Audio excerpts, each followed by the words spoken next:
या ठिकाणी शेतकऱ्यांच्या आत्महत्या हा एक फार मोठा गंभीर प्रश्न आहे.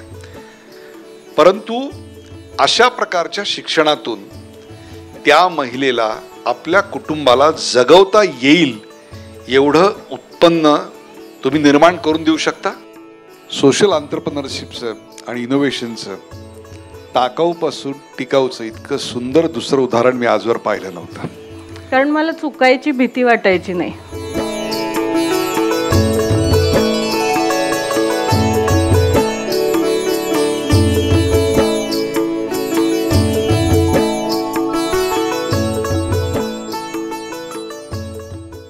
सोशल एंटरप्रेन्योरशिपचं आणि इनोव्हेशनचं टाकाऊपासून टिकाऊचं इतकं सुंदर दुसरं उदाहरण मी आजवर पाहिलं नव्हतं.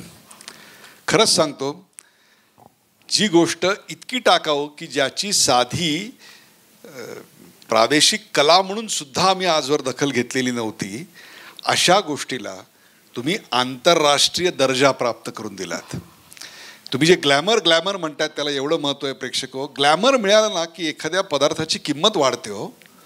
बघा, वडापाव अजूनही 20 रुपयात मिळतो, पण तीच पावभाजी 100 रुपयात घ्यावी लागते, कारण त्याला ग्लॅमर आलं. मला याला धरूनच एक प्रश्न आहे. आत्तापर्यंत आम्ही जी गोधडी पाहिली ती अंगभर पुरणारी होती. तुम्ही इतक्या स्त्रियांना आयुष्यभर अन्न देऊ शकणारी गोधडी निर्माण केलीत. किती पैसे घेत आहो शिकवायचे? सगळ्यांकडनंच घेते असं नाही आहे. म्हणजे ज्या रिजनल माझ्याकडे काही बायका येतात की ज्या अतिशय साध्या बॅकग्राऊंडच्या आहेत आणि त्यांना डे टू डे एक्झिस्टन्स करता ते काम करायचं आहे, त्यांच्याकडनं मी काही मोबदला न घेता शिकवते. पण ज्या बायका, म्हणजे आता मी चेन्नई आणि बेंगलोरला वर्कशॉप्स घेते, तिथे मी पोर्ट्रेट्स 2 दिवसात बनवायला शिकवते. ते मशीन ज्या बायका काम करत असतात त्यांच्याकडे ते असतं 1.5 लाखाच्या मशीन्सवर त्या बायका काम करतात, त्यांच्याकडनं मात्र 10,000 रुपये एकीकडनं घेते. मी अशा करता तुम्हाला विचारलं, कारण पुढचा प्रश्न या माहितीवर आधारित होता.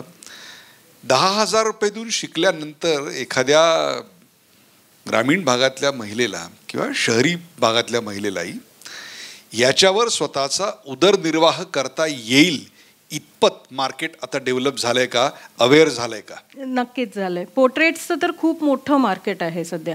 सो म्हणजे माझे कित्येक स्टुडंट्स, म्हणजे मी जेवढ्या करून विकते त्याच्यापेक्षा जास्त पोर्ट्रेट्स माझे स्टुडंट्स करून विकतात. हे जे इनोव्हेशन तुम्ही दररोज करत राहिलात की 2,000 तास लागतात ते 700 तासात करायचं, हे इतकं कठीण काम आहे तुम्हाला मी सांगतो. भल्या भल्या मल्टीनॅशनल कंपन्यांना सुद्धा अनेक प्रोसेस एक्सपर्ट हायर केल्यानंतर सुद्धा जमत नाही. ह्या सगळ्याचं मूळ कशात आहे? इतका म्हणजे 2,000 तासाचं 700 तासात हे कुठून आलं?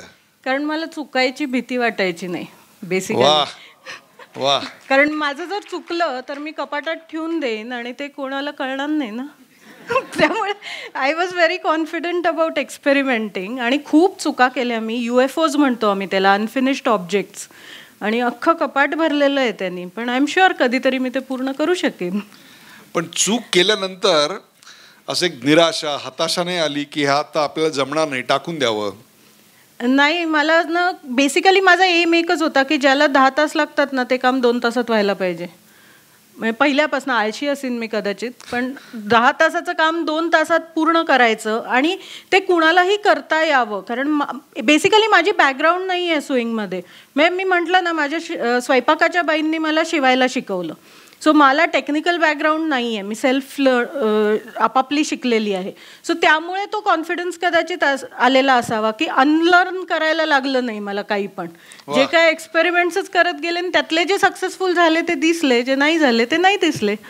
तुमच्या फॉर्मल एज्युकेशनचा याच्यात काही फायदा झाला तुम्हाला? हो, डेफिनेटली. Space dimension definitely. एक तर कॉम्पोजिशनला खूप होतो आणि एखादी क्विल्ट बघितली की ती कन्स्ट्रक्ट कशी करायची हे खूप पटकन कळतं म्हणजे मला. आणि कदाचित त्यामुळेच मी एवढं एक्सपेरिमेंट्स करू शकले.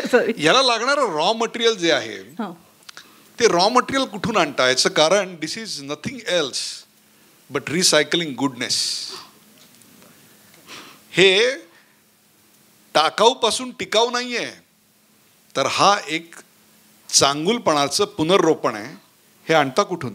कुठूनही आणते ॲक्च्युली मी, दिसेल तिथनं. म्हणजे मी कित्येकदा कपडे विकत घेतलेत जे मला फॅब्रिक म्हणून वापरायचं होतं, आणि साडी पण तशीच आहे, मी कापड म्हणून घेतली पण ती चांगली वाटली म्हणून नेसली. पुढं कदाचित ती एखाद्या क्विल्टमध्ये दिसेल.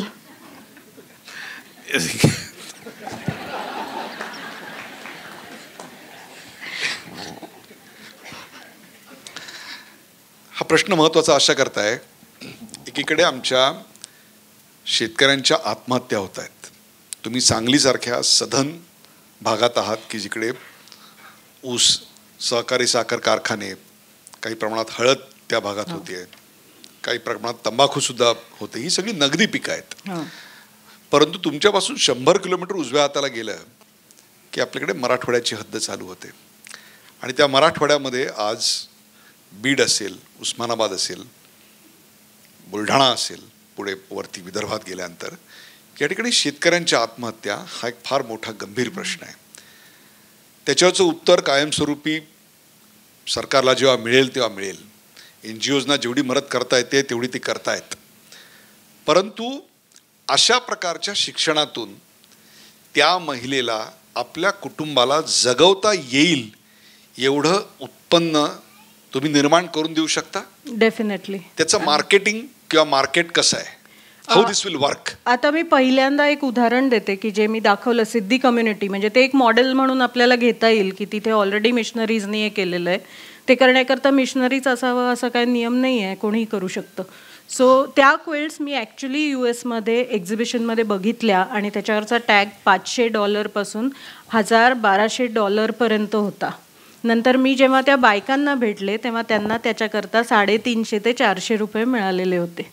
मला हा फरक कमी करायचा आहे. वा वा, क्या बात आहे. म्हणजे एक प्रकारे हा नुसता प्रवास कळंब ते कॅलिफोर्निया नाही आहे, सांगली ते savanna,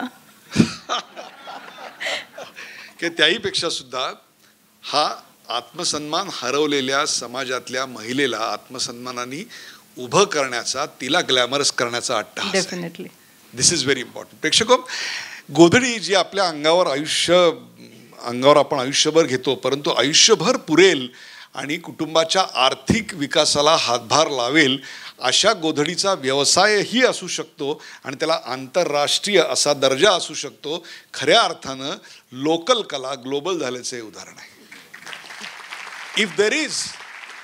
If there is, this is the finest example of globalization with local content. ग्रामीण अर्थव्यवस्थेचा पाया मजबूत करण्याकरता आंतरराष्ट्रीय मार्केट अनस्किल्ड किंवा सेमी स्किल्ड महिलांच्या माध्यमातून कसं कॅप्चर करता येतील याचं एक पायलट प्रोजेक्ट आत्ता सांगलीला पाहिलं. सांगली हे सहकारासाठी प्रसिद्ध आहे. यानंतर ते सहकारापेक्षा गोधडीसाठी प्रसिद्ध झालं तर खऱ्या अर्थानं श्रुतीताईंच्या कामाला दाद असेल. It was wonderful knowing you. You are a classic example of social entrepreneurs. Deserve a standing